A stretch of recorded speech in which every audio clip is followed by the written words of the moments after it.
Okay, hello everyone to maxEB breakout call number 4.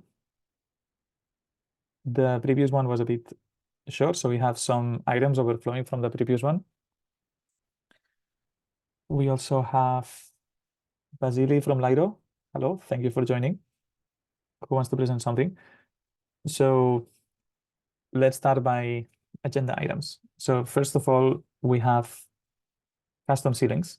We touched on this a bit the previous day, but didn't go to any conclusion. So just to recap, custom ceilings is technically optional feature for maxEB that we may want to consider or not to include at all. And if so, there are a bunch of considerations that we should agree on. So let's touch on this quickly. So first of all, any new arguments for custom ceilings to be included or not? Please speak up. What do you mean by new arguments or any arguments? Anything that you feel relevant, please share. Okay, sure. So I'd like to start from the case where we don't have custom ceilings. And in this case, we'll have to, those stickers that have 0x02 compounding credentials, they will have to utilize partial withdrawals to skim balances, and probably this will cause this partial withdrawal queue, which sits on EL and has a spam protection with a fee that has this 1559 mechanics. It grows initially when the target is exceeded. So it probably will just, be heavily utilized by pools, by staking pools, and will will result in this fee goes higher and higher, and make this not that good in terms of UX for solo stakers who wants also to skim their balances, or just do the exit. The initial goal 7,002 was the enable exits from EL. So that's the main reason why custom ceilings make sense to me. And this probably to the question, we can ask Vasily for if we don't have custom ceilings, how often Lido, for instance, would like to skim their balances? How would it look like from their perspective? Hey, yeah. Was going to jump in anyway, so thank you for asking. So in general, this is like nice to have a feature for Lido, but like not really a super important one by itself. It could make the two things a bit better. One is compounding, depending on like the deposit queue size and the size of like average size of the validator in raised maxEB world. It might be better to consolidate through like automatic skimming party withdrawals instead of auto consolidation by validator. I think it's negligible and it's not super important here. The other part is that it could stake distribution in Lido is always like at least slightly but rebalancing the stake so that it distributed more evenly across node operators across staking modules and stuff, and having limits on like, for example, too big node operator size, so that it's automatically skimmed and staked to a smaller validator is a smaller node operator is also helpful, but it's again like not super important by itself. What would be like where it might be like a real good feature for us, and why it could be a real like important feature, is that that is what I was going to talk about. The current design of consolidation breaks the accounting we have in the protocol, and it breaks some other protocols too. I think it breaks like Rocket Pool as it is right now. Like makes a bond unwithdrawable for mini pools that are consolidated. And having withdrawal credential setting up limits on the validators that are consolidated would help with the keeping this in check until protocol has full support for maxEB validators, like all the accounting is updated and all the oracles are updated and also like battle tested and stuff. But that's not the only way to make it work, to make it better. So like basically any kind of control from withdrawal credentials over consolidation would work just as well. Vasily, one question. So getting back to this scheming part. Yeah. Let's assume we have no custom ceilings and we have partial withdrawal, have to submit partial withdrawals to scheme the balance, the excess of the balance. So what's your opinion on how often would operators do this? Or while there's like for each validator, once per week, once per day, or once per month? Probably. My guess, it's not too often.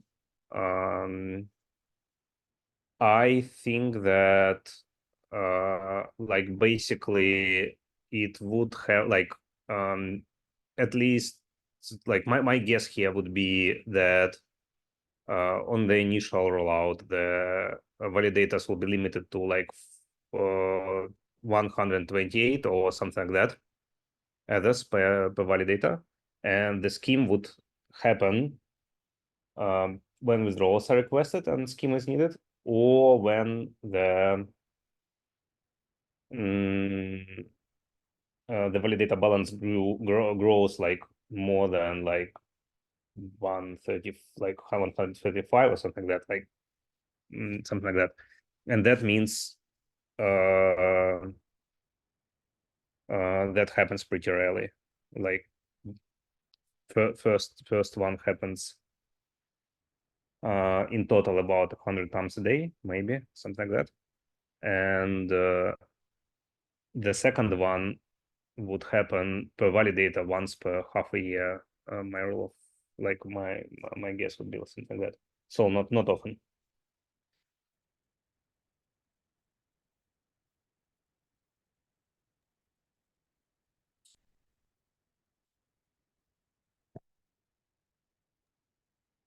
Okay, so yeah, thank you for the contribution. We can go back to the issue about the consolidation. I think that this is really interesting and we should dig deeper into. But just to follow the agenda, any other point for custom ceilings, or do we want to do any decision today?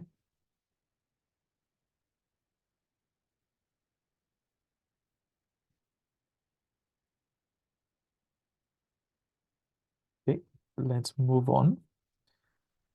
Next point is mean activation balance versus max effective balance. Not sure if you want to take it from here, Mikael. I think I don't remember who brought this up. Yeah, so I just think that we should use one constant, the name of this constant, because currently in this spec there is a mean activation balance and max effective balance. There is also max effective balance with the EIP number, which is the 2048, while max effective balance without any suffix is basically 32 ETH. And yeah, it is the same as mean activation balance. Semantically, in some cases, mean activation balance makes sense, but in some it does not. But I don't think we. I think that the complexity of having 3 constants instead of just 2, outweighs the need of this semantics separation. So we just need to decide which one to use. I think actually Francesco made a good comment on why we should not use max effective balance. But this is just because it is confusing, and yeah, we are not completely switching to a new one. We have to in our logic, and it would be good to separate them. So I think that mean activation balance and max effective balance with the suffix that we have for this EIP. And eventually we'll have a max effective balance Electra. Makes sense to me. I don't know if anyone wants to keep max effective balance. Yeah, just. So do we want to collapse mean activation balance and max effective balance retroactively for previous forks? Yeah, good question. I don't know. So clients have to maintain legacy code anyway. So this is why it's relevant, and we may want to maintain both. It depends on what we do with previous forks. But I agree that at least from Electron going forward, it makes sense to collapse legacy max effective balance and mean activation balance in the same variable. I think that's sensible.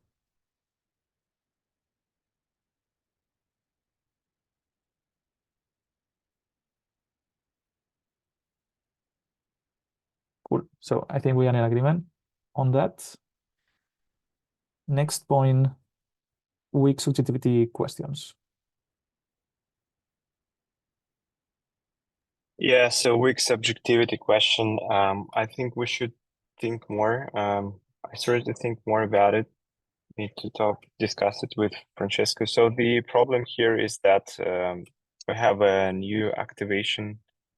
We have a kind of pending deposits, and we also have pending deposits queue. And the problem is that a validator can exit, and yeah, now the exit churn is depends on the balance.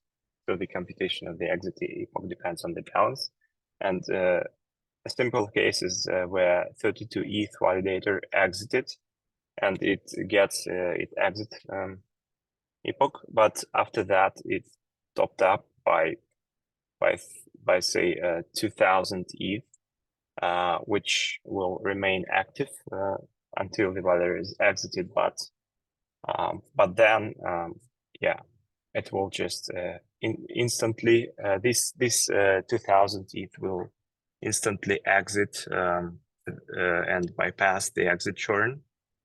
So we need to understand how this changes the weak subjectivity period. The intuition here is that it obviously will be shorter, and what to do about it. If it's not that bad, probably we can just take this hit and yeah, keep it as is. If not, then we need to do something about it, and it's not that obvious. What should we do in this case? Because we could reset the exit epoch. It means that we will reset the withdrawal epoch, but there are a couple of places in the maxEB spec. One in the maxEB spec, the other one is correlation slashing penalties, where withdrawal epoch is kind of like an invariant, and changing it can break things. So that's kind of a recap on the problem. This is yet to be investigated.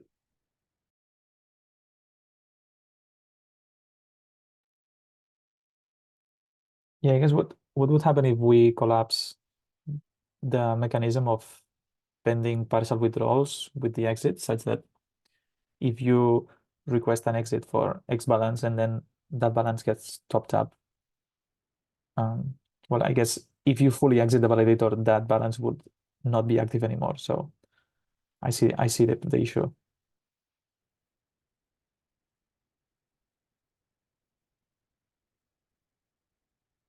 There's like one of the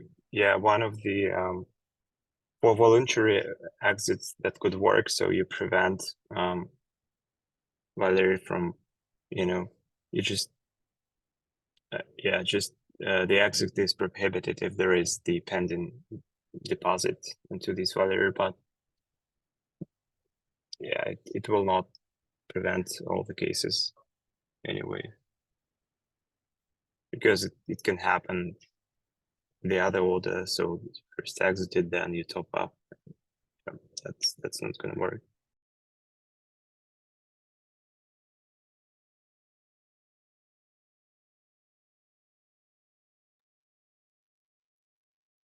Okay, so yeah, if you can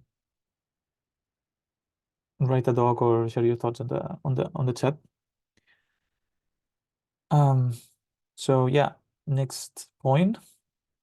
Vasily, you wanna take it from here? If you wanna recap the comment from before or just start from another point, really eager, yeah, to listen to your points.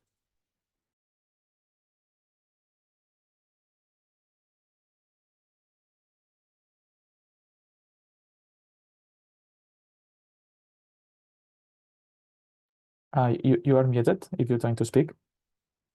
Yeah, sorry. I assume you can see my screen. Yeah, I can see your screen. So there are two things I wanted to talk about. One is the issues with the consolidation of validators without control of withdrawal credentials, without green light from withdrawal credentials.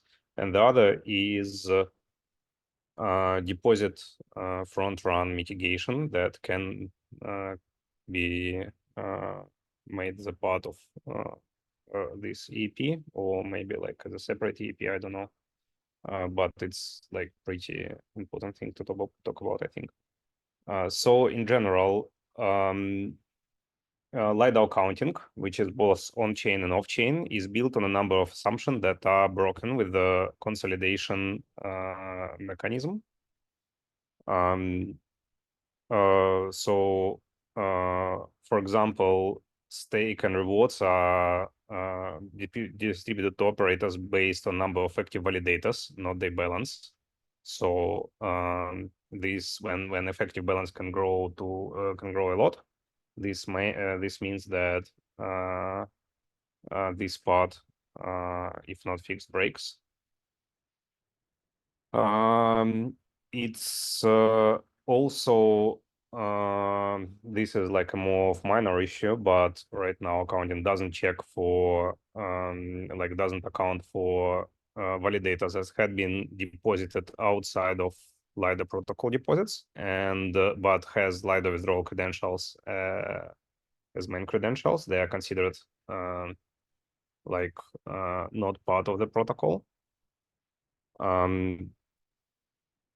If node operator can deposit a new validator outside the protocol and consolidate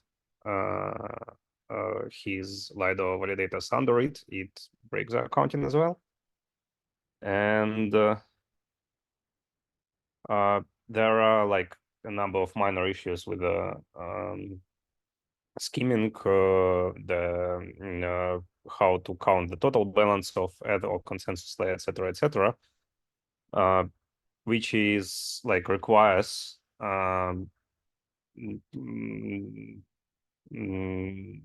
pretty much like touching most parts of the protocol to change.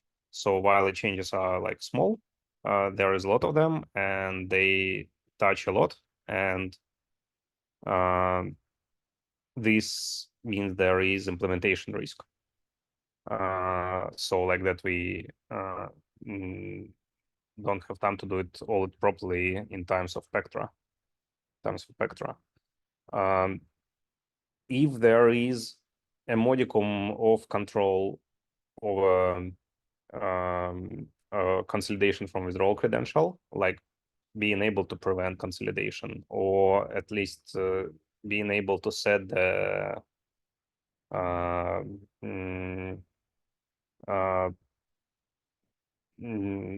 maximum effective balance for such validator to 32 ETH.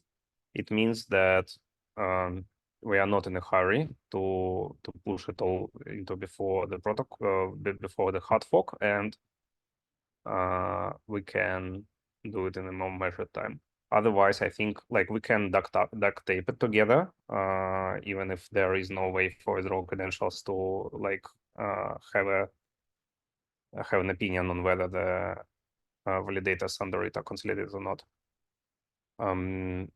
But in general, it would be preferred to have some modicum of control for the raw credentials because it makes life for staking protocols easier. So I know that like this was the subject of the previous call, but we weren't ready by then to present this. We didn't analyze this in depth yet, so I bring it on right now. And also, I'm not like 100% sure, but I think that as it is, it would break other stake, like at least some other staking protocols as well, because they also rely on some things that are no longer true. When not operator can consolidate validators without withdrawal credentials having saying this.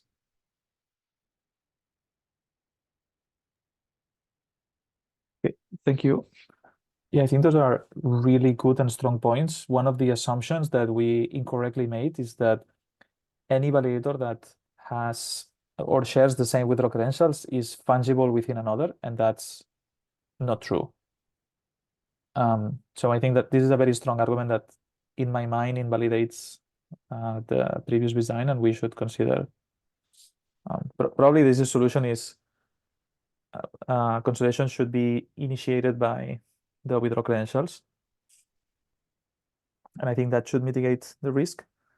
There is another attack that I'm not sure if you have considered here, but in case of Lido, you could have n operators consolidating on one specific operator, and that operator would have a massive amount of stake exceeding the limits. I mean, this is possible right now with passing the validation keys around. Like this is consolidation is not one way to do it. Okay. Like just sharing the keys will do it just as well. Right. It's more about like this does not introduce new risk about the not operators themselves. It introduces the risks about like proper accounting protocol and how does it deal with the fact that like what I thought was like one validator is 32 ETH, no, like not much more than that, and now it's wrong. Like and yeah. I guess considering if we had done maxEB from the beginning, then one approach for Lido would have been to have distinct withdrawal credentials per operator, where this destination contract is just maybe a pass-through into the main accounting one. Like would something like that would have addressed the issue? Yeah, that or like it's not terribly difficult to redesign the protocol in a way that it doesn't have this assumption baked in, like that it treats number of validators and balances validators completely separately and tracks them separately and does not have an assumption about like what's that one validator is 32 at the tops. But like the difficulty is not that it's hard to implement. The difficulty is that's like it's already baked into multiple places in the code and requires like rewriting touching a lot of parts, and that's a major thing to do when there is like $30 billion under smart contracts. Right. Could you touch on other breaking changes that such a change could cause that you have not listed here and that you may consider in some other protocols? Sorry, didn't get like what the other thing that for other protocols. The thing is I didn't check yet, but as far like as I remember from reading the code, StakeVAS has a similar architecture and might have similar problems. I think that Rocket Pool might have like a bit different kind of problems. For example, there is a bond that is tied to a concrete validator, and if within a mini pool, and if node operator for this mini pool consolidates the validators into one, they can't withdraw for example, 4 validators into one. They can't withdraw 3 of them, and this bond is basically forfeit. And the one validator that is like consolidated has now like only 8 ether bond for 128 ethers.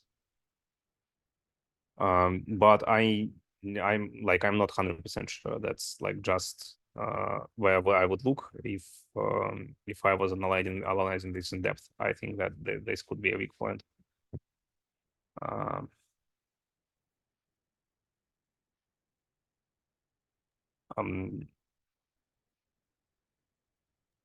Basically, there is a way to throw balance, like send ether on the beacon chain now, not just on the execution layer, and this hasn't been anticipated by a lot of folks programming around beacon chain layer.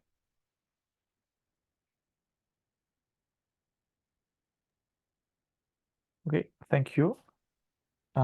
Leaving the floor open in case anyone wants to comment. I just want to ask the second point. Am I right that it can't be fixed without redesigning the contracts, like what Lion was suggesting, to have a contract for each operator? No. Otherwise, it doesn't. No. I mean, like the second one, how would you match the validator key then, which operator it belongs to? Because you have to track this to understand how many balances are for each operator to evenly distribute the stake. So when validators are consolidated, if they are consolidated within the same node operator, it's trivial to track. They were consolidated, like if 4 validators or like 10 validators or like 100 validators from a single node operator are consolidated into one, you can you can track the consolidation, understand which validators, which node operator owns the new validator, right? Okay. Yeah, and if they're from multiple node operators, that is basically violation of the protocol, and it could be like they have to be ejected with the 7002 conveniently allowing us to do this like straight from the smart contract level. Okay, it's not complete redesign. It's like accounting issue that can be fixed in accounting, like just in a few places, and like a lot of chain code that needs to be updated.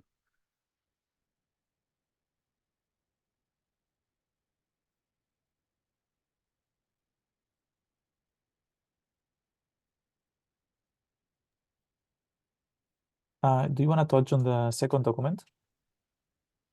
Yes. Yes, the second document is like there is a well-known potential for vulnerability in protocols and like in general interactions with the delegated stake. So when there is a deposit, when the validator has been deposited with one withdrawal credential and then had been redeposited with another withdrawal credentials, like second deposit goes to the same validator and withdrawal credentials remain the same.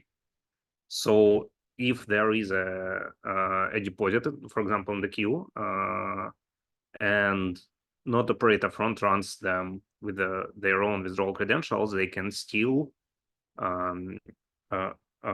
ether from this second deposit.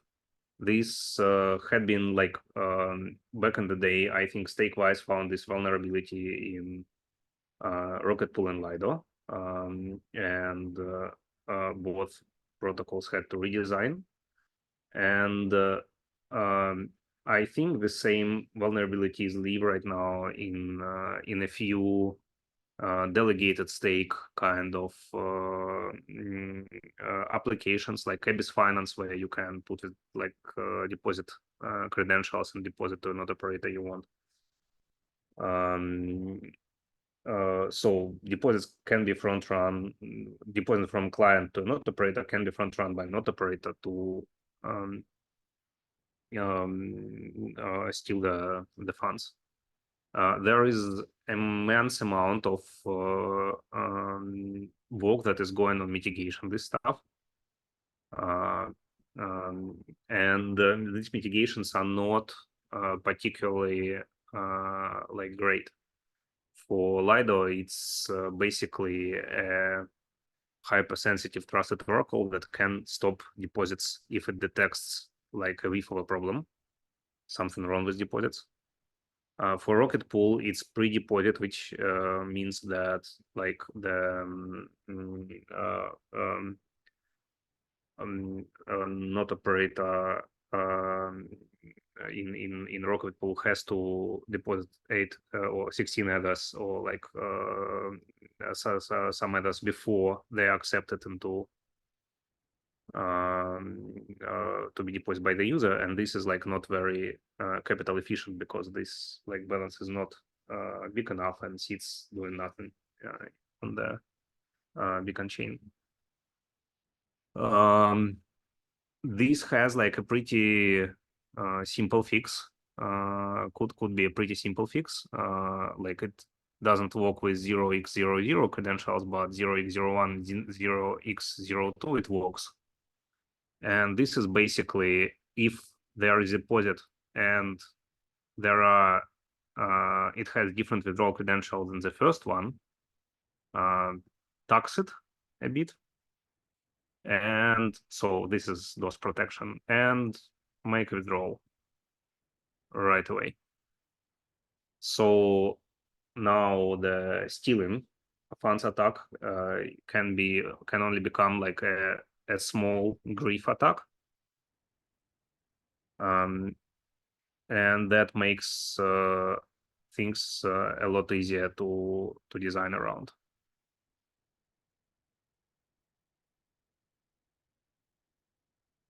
I don't think that anyone uses this as a feature, so it shouldn't break backwards compatibility. But if that's an issue, this can be only applied to 0x02 credentials.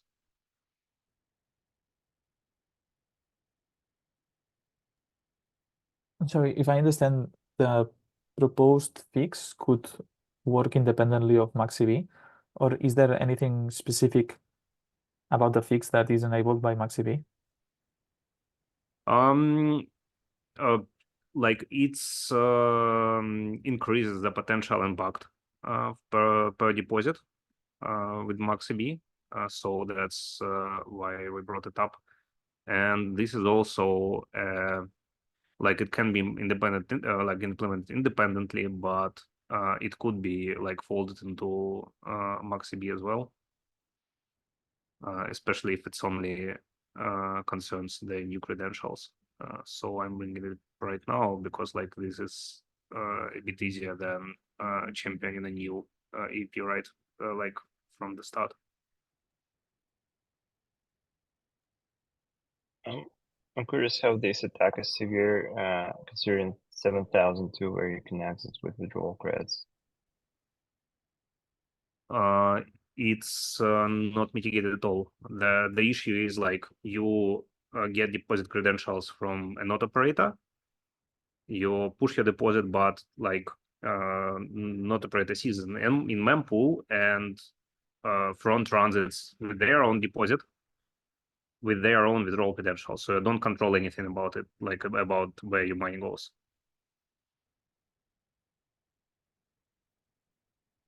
Let me open there. Yeah, so how it will be exploited is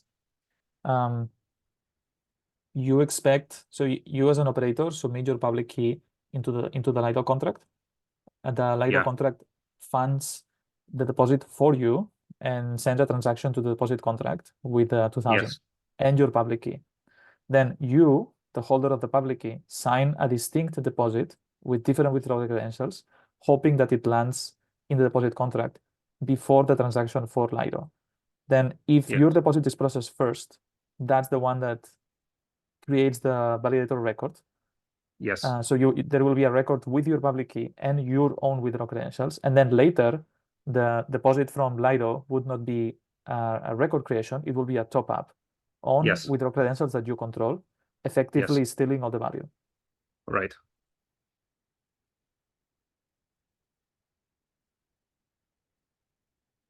So yeah, because the deposit contract cannot be changed and everything is quite flexible. I agree that the only solution I am aware of is this one. So things are immediately booted out. I guess something to consider if we want to do a solution like this is that after EIP-61110, which is also considered for inclusion for the next fork, the amount of deposits per block is not bounded. So it's only bounded by the amount of gas in the block.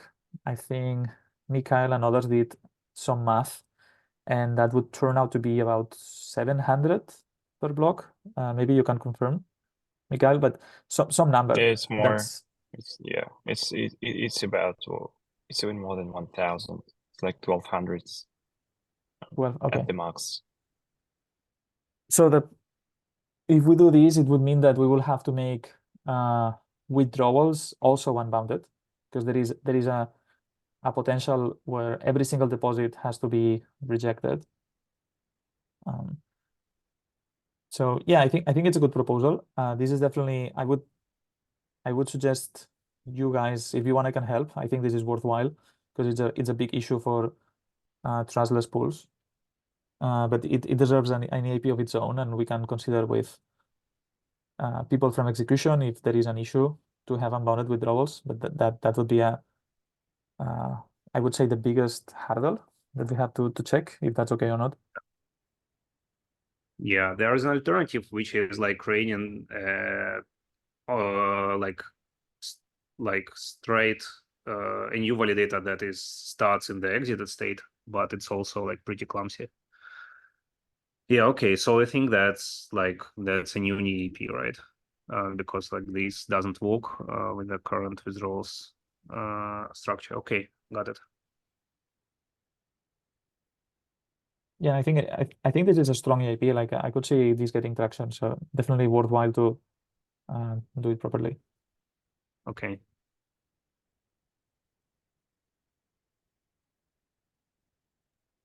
For this, we'll need a control queue. Like this is something that maxEB introduces. Well, either a withdraw queue or we can just put it directly on the block immediately. Yes.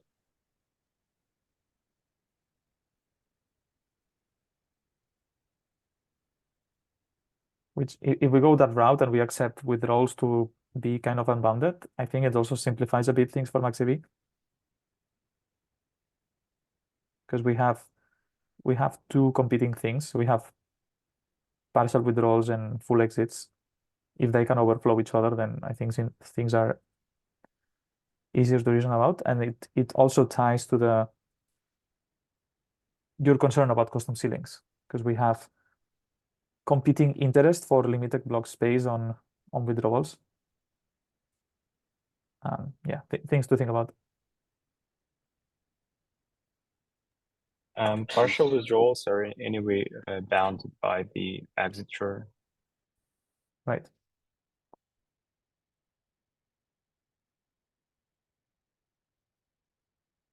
Well, but we could have many individual withdrawals of tiny amounts, and then that would mean a high number of individual objects that have to be appended to the block.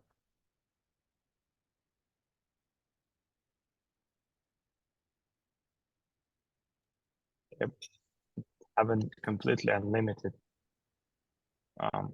number of withdrawals per block.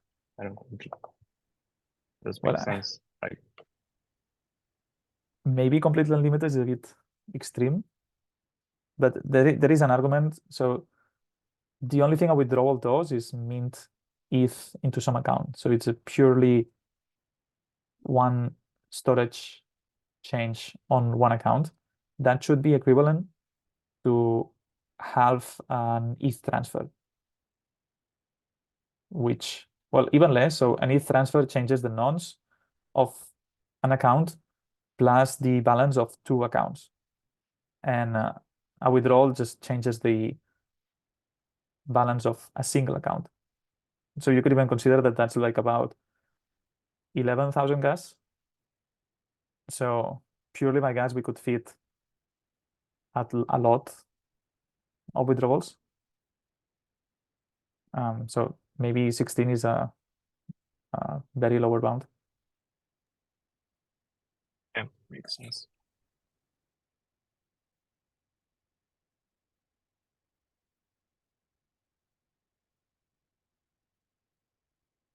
Okay, so that covers all the topics on the agenda. Anything else anyone wants to bring up? Yeah, I just wanted to share this PR.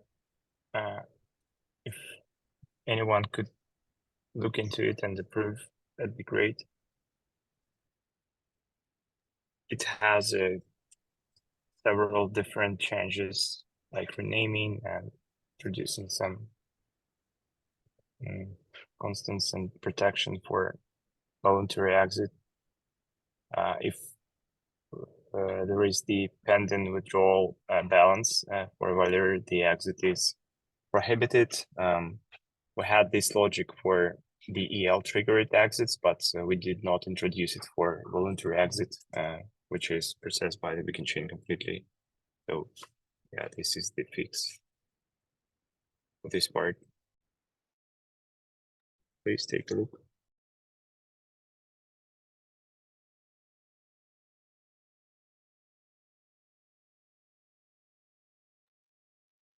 Thank you. And also about custom ceilings, I think that if there is no strong case for having them, we'll just go without them. And yeah, that's not to introduce the complexity for no reason. Well, I think it has been very helpful for Vasily to join us today.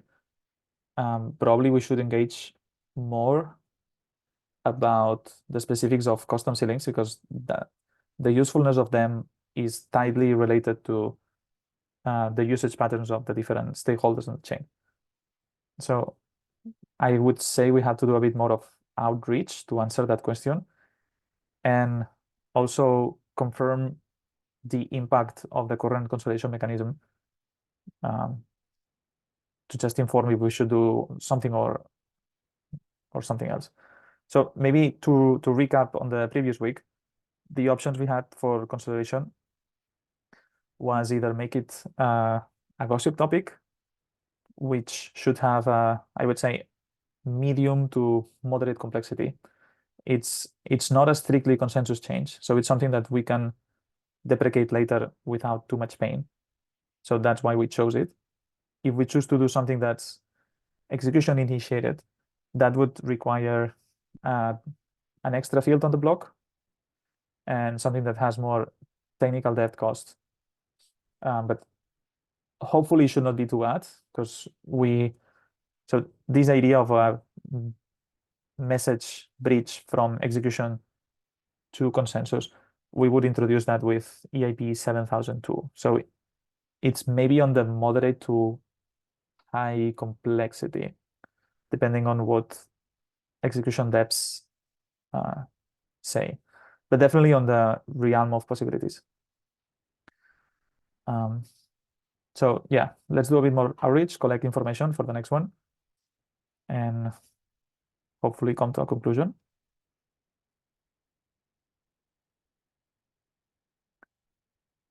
So once again, before we wrap up, any other comments, final remarks?